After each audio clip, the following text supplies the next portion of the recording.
Namaste, Namaskar, Vanakkam, my dear beloved friends. A warm welcome to one and all of you.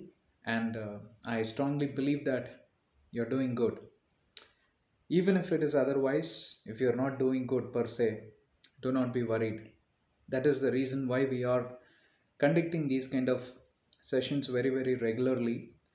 Not just pep talks, not just a motivational talk, but we are talking through the facts of life. The reality is, in life, there are going to be various troubles through various forms, through various people, through various circumstances, through various situations, which is not in your control most of the times. Yeah, this guy behaved so very well yesterday and today he became my enemy. Yeah, you did not plan for it, you did not opt for it, but it just happened. You and I will have to manage things. You and I will have to handle such people or such circumstances. And that does not mean that you and I will have to end in depression. Sorry, that's not the way to live your life. We have to live our lives happily, joyfully, regardless of any situations. Yes, there are certain moments. Very recently, just few days ago, one of my colleague he lost his 15-year-old son due to a prolonged illness. Yeah, we cannot expect that person to overcome just like that. I knew another friend of mine, my college mate. She lost her husband and he was just 46 and they were left behind. He was left behind, survived by a 14-year-old son, and that is not possible for him to for her to easily overcome. So these are rare situations, rare occasions. Not necessarily all of us go through this, but there are people, funny people. Even if their tire is punctured, they will be so depressed. Yeah, my tire got never got punctured in 10 years. For the first time it got punctured and all that. Yeah, I was also one of those. For all silly and crazy reasons, I used to sit back and get worried. But today, not today, it took me years, almost a decade or more than that. I have to keep on working on these shortcomings, and that's why these kind of sessions are very important for you to understand what to overcome. All right, a warm welcome to this motivational series. Yet another day, yet another topic, yet another wonderful opportunity to learn something together, to discuss something together.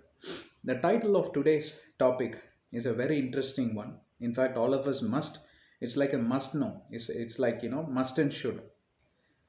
You need not be the best always. You don't have to be the best always, but you have to give your best. You understand, no? Am I confusing? Many people, many of us, we always put in our best efforts, nothing wrong. And then the results, they set up a lot of expectations. And the expectation is, I have to always be first. I have to always, I don't even want the second best. I want to be the best or I want to be the first, especially starting with students. That's why we entitled the the session's title is You Don't Have to Be the Best Always, but you can be at your best, or you could be at your best. Sometimes, due to certain situations, for example, that season, there is some problem in your body, your health is not at the best. Therefore, you're not able to give the best of your efforts as you used to do once upon a time, right? There are situations where you are not always able to give your best. That is also possible. Therefore, don't take it for granted. Don't press yourself hard. Don't put yourself in that pressure shoes, right? Some people, they sit in the pressure cooker, like the whistle blows when the pressure is on. Some people always, they keep themselves under pressure. No, you don't have to. Because why? Situations and circumstances are never the same. It changes from day to day. So even for you to give the best of your efforts, definitely there are various parameters and attributes that will have to be consistently in sync, which will never be the case. Your parameters will never be consistently in sync. Why? Because that's life. Life is full of changes. Life is full of unprecedented and unpredicted events. Therefore, it can never be always consistent. But then, provided, say you are very lucky that always all attributes are consistent, you're very healthy, you're very wealthy, all is going well in your life, then obviously you can give the best of your efforts always. I want to clear that first. Now, what is this title? Why can't I be the best always? Having the target, having the mission, or having that objective, having that what is a vision or a mission, or a target, where, under this title, I want to be the best always. Nothing wrong, nothing wrong. We all will need to press hard towards the perfection, right? And there is nothing wrong that I need to be the best, like Bill Gates or Ambani's or Adani's, Tata's, anybody, right? These are all top entrepreneurs. Or I want to be the best person who brings change in the society, like Mahatma Gandhi ji, the father of our Indian nation. Nothing wrong, but don't be so depressed, or don't feel so deprived or dejected in case if you don't become best. These are the best people, right? Best entrepreneurs, best sportsmen like Sachin Tendulkar, now it's Virat Kohli, and it was MS Dhoni some time ago. If you're not able to be top-notch batsmen like these guys, there is nothing wrong in you. There is nothing wrong in you at all. Why? Because you have given the best, and probably you went very close to their records, which is fine, right? Now, what I'm trying to say here is many people are surviving or operating their lives under this entitlement. I have to be the best always. Now, why? There are pros and cons. We are going to discuss the pros and cons, and why not, why always this I have to be at the best is not going to lead you towards positivity. There are a lot of negative factors attached to it. That is what we are going to review in the next 4 or 5 minutes, and we will close. And we are going to categorize this discussion. We will start with students category, right? All Most of us are parents, and we all had been students once upon a time, and the academic system has not gone any better. It has only gone worse, in the sense there is a lot of pressure even today on kids, right? I am sure all the parents listening to me will understand. Academic system has really grown bigger, and it's swollen bigger. That that's more pressure. The kind of weight they carry on their shoulders, the bag weight, no, I'm not able to carry because I have ergonomic issues due to my IT professional. Once I tried carrying my child's school bag, and I could not. I ended up with severe pain. Yeah, I know one of my colleague, he transports his daughter for this reason, that she's not able to carry the school bag. Although the school is just 5 minutes from his residence, and no taxi fellow is coming for that 5 minutes, he ends up dropping and picking the kid because of this reason. So the academic system is definitely putting a lot of pressure, not only the weight of the bag, but the weight in the brains, both. Now, what all the parents, or I would say 8 out of 10 parents, impose on the kids: you have to really fight it hard.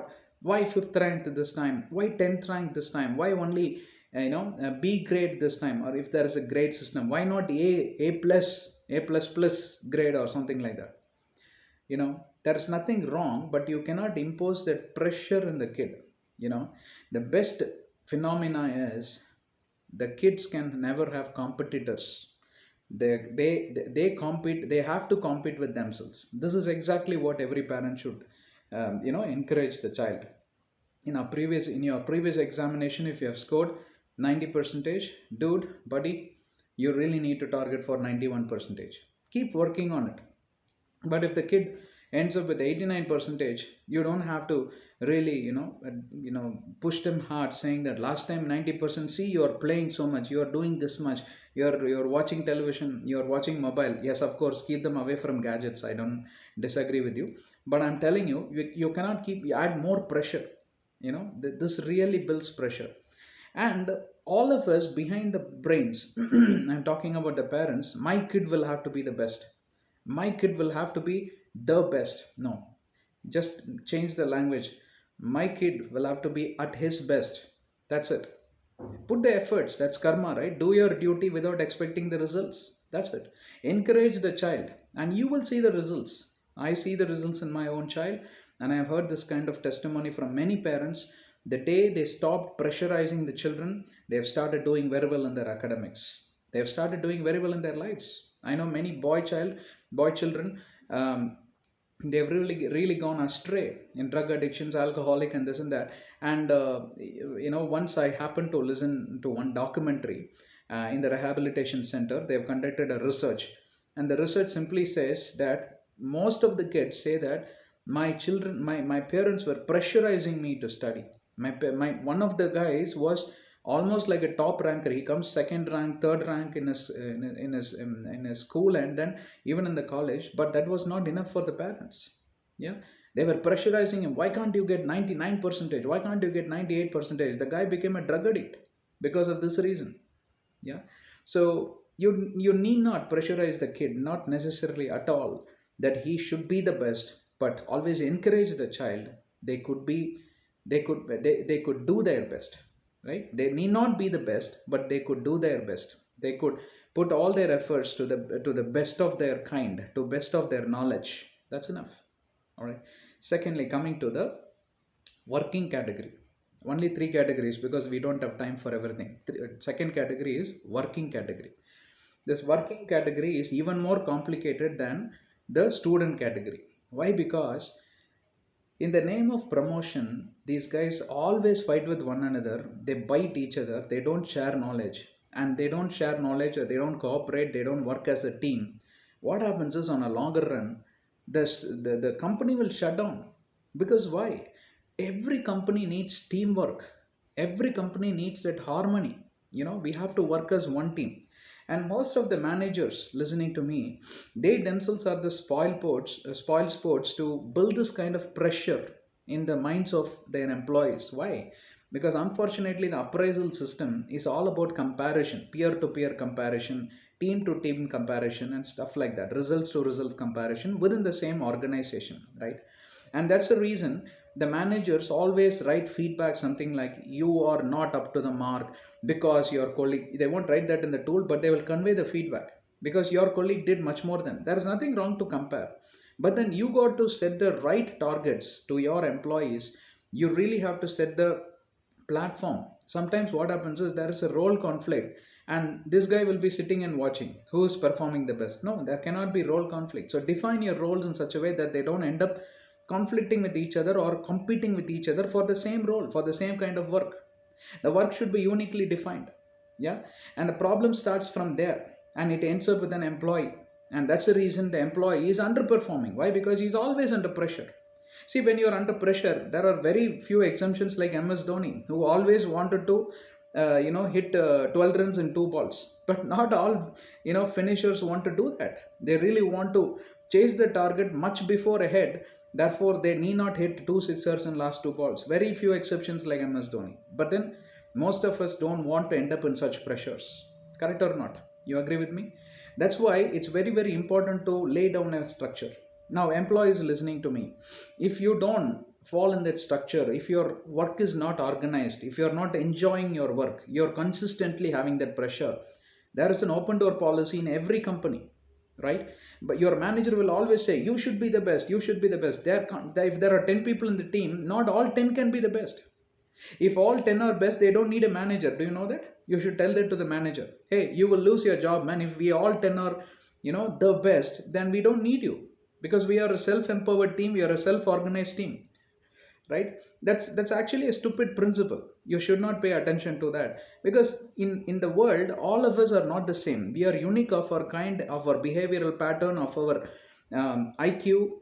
We are different from one another. I'm good at administrative stuff, stuff. Someone will maybe good at technical stuff, and the other one may be very good at the PPT, PowerPoint presentations, or the other one might be great in some other thing. I'm talking about the IT world of things. Like that, various fields are there: chemical industry, mechanical industry, aeronautical industry. Everywhere the phenomena is the same. The competition phenomena is the same, right? And this is one category. The second category is, always there is a pressure within ourselves, in comparison to your colleague who joined at the same time.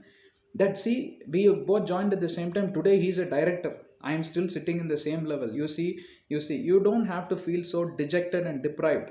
Absolutely no. Why? Because it's matter of time and opportunities.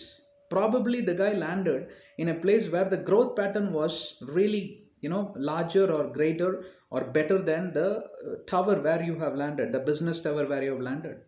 And he got the opportunities at the right point of time.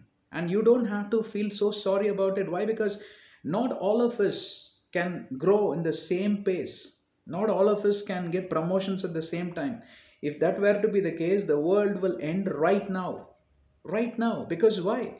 The world is operating in hierarchies. So understand this, my dear friend. You know, whoever you are and whatever position you are, the world operates in hierarchy. There should be the topmost brass. There should be the, then one level down, L1, L2, L3, L4, and L5, L6, and people. This is like an umbrella of hierarchy. Only then an organization can function. If all were to be promoted at the same time as to become L1, the world will not be able to function. That's not the way how the world operates. Therefore, chill out, take it easy. But there are peculiar cases where you have been cornered, you have been targeted, there is nothing going well between you and your manager. Ask for a project change. If project change is also not working, the company culture itself is somewhere something is wrong. The top level needs certain fixes, but they are not imposing it. Therefore, you need to find a different company. You are not a bonded laborer that you, your child, your grandchild, all will have to work for the same company. Have you written and signed in your blood somewhere? No. Find a different company where you can get growth. That's why people switch companies. Why? Because the growth that they don't get in this company, they get in the next company, right? Because why? They will find the right place where they will get their growth. Nothing wrong. Try your best in the same company, but if you're not able to obtain what your colleague or what your friend has obtained when you both joined at the same time, right? I'm taking the same example. You are able to find it elsewhere. Therefore, you can definitely be at your best, but you can never be the best. I'm telling you the same. From the beginning, I'm sticking to the same title, right? But there is a third category. This working category, my time is already up. That there is a third category. There are a lot of people who are the best, and this message is to them. I'm telling you what, you can be you might be the best, or you might have been the best for a very, very, very long time. From birth, I'm always first rank in school. Then I went to university, gold medalist. Then I went to some company A and company B and C. I'm top performer there. I got married, one husband, and he always listens to me because I am the best, right? And I begot two children. Talking to some of the top performers, some performers are really, good hardworking females, or maybe a hardworking male. There is no gender biases here. I'm just picking an example, right? My children also listen to me because I am the best. I'm telling you, my dear beloved friend, with a lot of love and compassion, I tell you this: you can never be at your best for lifetime. There are going to be situations where you will have to accept certain failures. You will have to accept certain downfall. You have to accept certain degradations, or tactically or politically you might have got cornered.